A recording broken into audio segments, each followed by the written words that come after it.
ठीक है। Hello everyone, welcome back to our channel. यहाँ पे हम अभी पढ़ रहे हैं dual nature of matter and radiation का। ये लेक्चर नंबर आई गेस 3 होगा।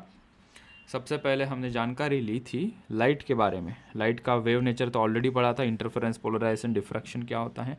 पार्टिकल नेचर भी ये टॉपिक में देखा कि लेक्चर नंबर 1 और 2 में हमने यही बात की थी कि फोटो इलेक्ट्रिक इफेक्ट क्या होता है। आइंस्टाइन साहब ने इसका बताया था हमें कि वर्क फंक्शन के बारे में, फोटो करंट क्या होता है, और डिफरेंट डिफरेंट ग्राफ की हमने बात की थी। ठीक है, अभी इंटरवल के बाद की पिक्चर मैटर में आती है। ठीक है, व्हाट्स द मैटर? मैटर क्या है? कोई भी पार्टिकल, लैपटॉप, घड़ी, पेन, पेंसिल, ठीक है, हम एक मैटर है, इलेक्ट्रॉन, प्रोटॉन, ये सभी मैटर है। ठीक है, तो मैटर के पास मास होता है या और चार्ज वगैरह होता है, यहाँ तक हमने बात की थी। कोई साइंटिस्ट आए, उन्होंने कहा कि भाई साहब मैटर के पास ना वेव नेचर भी होता है, मतलब हमारे पास वेव है, हमारे पास, हम जब चलेंगे ना, हम हमारे से ऐसे वेव निकलेंगी।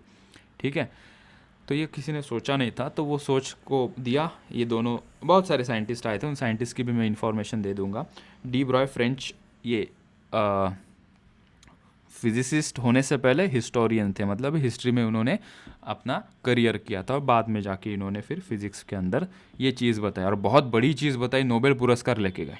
बताया कि मैटर को वे होती है, वही हम पढ़ेंगे और उसके साथ साथ कोई दूसरे साइंटिस्ट आएंगे, हम उनकी बात करेंगे। ठीक है, so directly jump to the today's lecture, ये यहाँ से। ठीक है, तो हमने सबसे पहले हेडिंग दिया वेव नेचर ऑफ मैटर। ठीक है, तो यहाँ पे इन्होंने क्या बोला, डी ब्रॉय ने क्या कहा और उनके साथियों ने क्या कहा कि ये फोर्क है, ये फुटबॉल है, ये आदमी है, ठीक है, ये हाथी है, ये घर, ये टेलीफोन, ये गाड़ी है, ये सभी पार्टिकल्स हैं। ये जो ज़ीरो यहाँ पे लिखा, ये सभी क्या है? ये पार्टिकल्स हैं। ठीक है, पता है हमें पार्टिकल दिख भी रहे हैं, लेकिन इनके साथ साथ इनके पास वेव भी है। ये क्या अजीबोगरीब बात हुई कि पार्टिकल है, दिख रहा है नेकेड आई से, और उनके पास वेव भी है। वेव कहाँ दिख रही है?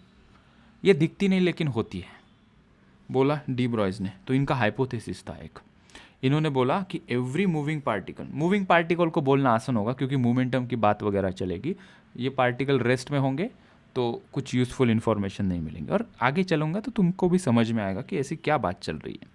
ये आए, इन्होंने कहा कि एवरी पार्टिकल लाइक अ फोर्क, फुटबॉल, ये सभी, इनके पास क्या होती है? वेव होती है। ठीक है, तो ये वेव कैसी होती है? क्या फॉर्मूला होता है? वेव होती है ऐसी।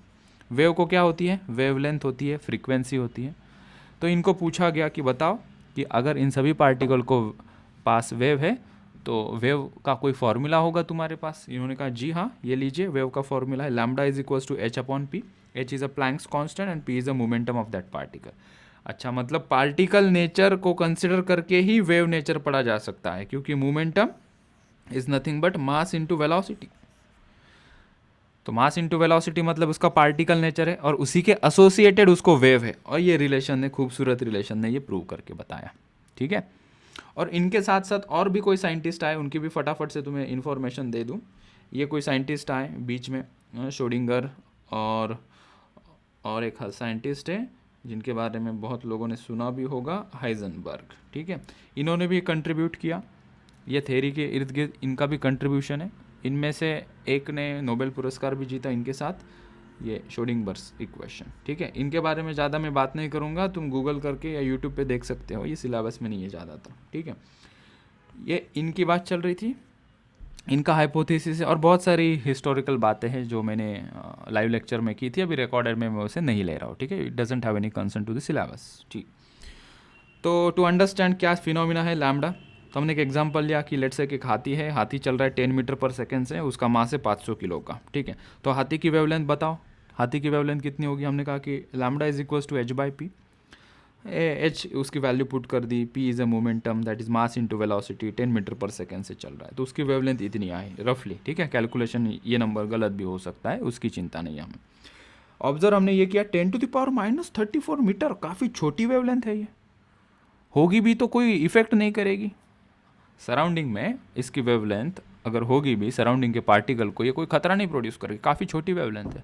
हमने कहा फिर क्या मतलब है पढ़ के? हमने कहा इतने बड़े पार्टिकल का क्यों पढ़ रहे हो भाई, छोटे पार्टिकल की तरफ ध्यान मोड़ते हैं।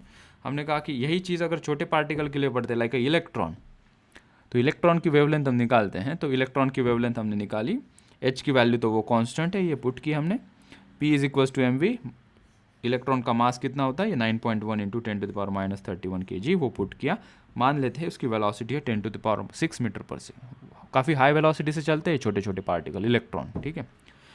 तो हमने देखा कि इसकी वेवलेंथ आई 7.33 इंटू 10⁻⁻10 मीटर, 10⁻⁻10 और 10⁻⁻34, ज़मीन आसमान का डिफरेंस है, ठीक है। तो it has this electron, a small particle has a significant wavelength and it has a significant impact on further studies like quantum physics के अंदर इसका सिग्निफिकेंट इम्पैक्ट है। तो ये काफ़ी मतलब जैसे कि F is equals to M A का यूज़ कहाँ है, ऐसी बात बोलने जैसा हो गया कि lambda is equals to H/P का यूज़ कहाँ है। Varieties of application, that's a very foundation.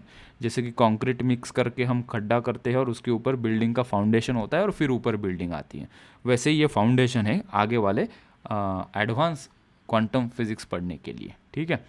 तो ये बहुत ही फंडामेंटल बात इन्होंने कही थी डी ब्रॉय ने।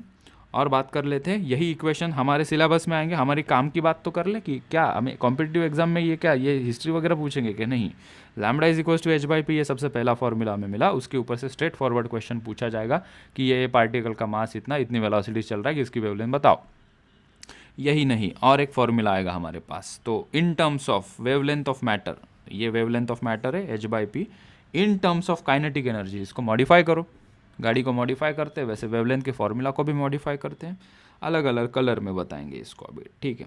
तो कोई पार्टिकल चल रहा है तो उसके पास वेलोसिटी होगी, वेलोसिटी है मतलब उसके पास काइनेटिक एनर्जी है, तो kinetic energy is equals to half mv², momentum is equals to mass into velocity, ये दो अलग फॉर्मूले हैं। तो p is equals to mv में के v को लिख सकते हैं मोमेंटम अपॉन मास, लिख दिया भाई, और ये फर्स्ट इक्वेशन में वेलोसिटी के ऊपर हमने सब्स्टिट्यूट कर दिया, तो इसको मैं यहाँ लेके आया, हाफ mv² मतलब p/m का होल स्क्वायर यहाँ पे हो गया, m और ये m² का एक m कट हो गया, p² के टर्म में मैं लिखना चाहता था क्योंकि ये डिनोमिनेटर को मैं मॉडिफाई करूँगा अभी।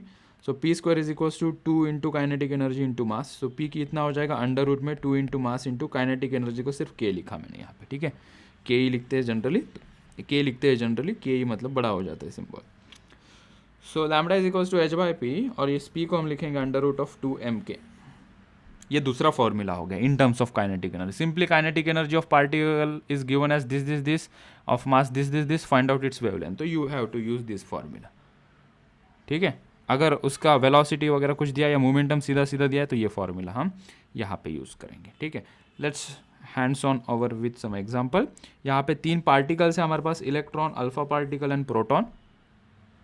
इनकी सेम काइनेटिक एनर्जी है, सेम काइनेटिक एनर्जी से चल रहे हैं।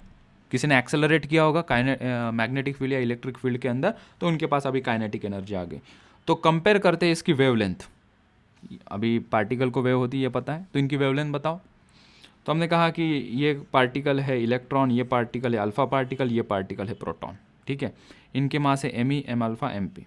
मासेस जनरली हम एटॉमिक मास यूनिट में दिखाते हैं क्योंकि kg बहुत बड़ा यूनिट हो जाता है बहुत छोटे पार्टिकल के लिए। जैसे कि मास ऑफ इलेक्ट्रॉन अगर kg में लिखे जाए तो 9.1 इंटू 10⁻31 kg, इतना छोटा नंबर हो जाएगा वो। kg is a bigger unit and 9.1 into 10⁻31 is a very small number. तो हमने कहा कि नहीं यार, एटॉमिक मास यूनिट में हम ऐसे दिखाते हैं, मास ऑफ इलेक्ट्रॉन kg में इतना, AMU में 1/1837, mass of proton 1 AMU, mass of helium nucleus that is alpha particle is 4 AMU, ठीक है। तो यहाँ पे देखते हैं हमारे पास ये फॉर्मूला है वेवलेंथ निकालने का। Concentrate on this 2 terms, h is a constant, Planck's constant, kinetic energy is same for all 3 particles, so lambda is inversely proportional to root m। So जिसका मास बड़ा होगा उसकी वेवलेंथ छोटी होगी। यहाँ पे सबसे मास बड़ा किसका है, सबसे बड़ा मास है अल्फा पार्टिकल का, तो उसकी वेवलेंथ सबसे छोटी होगी।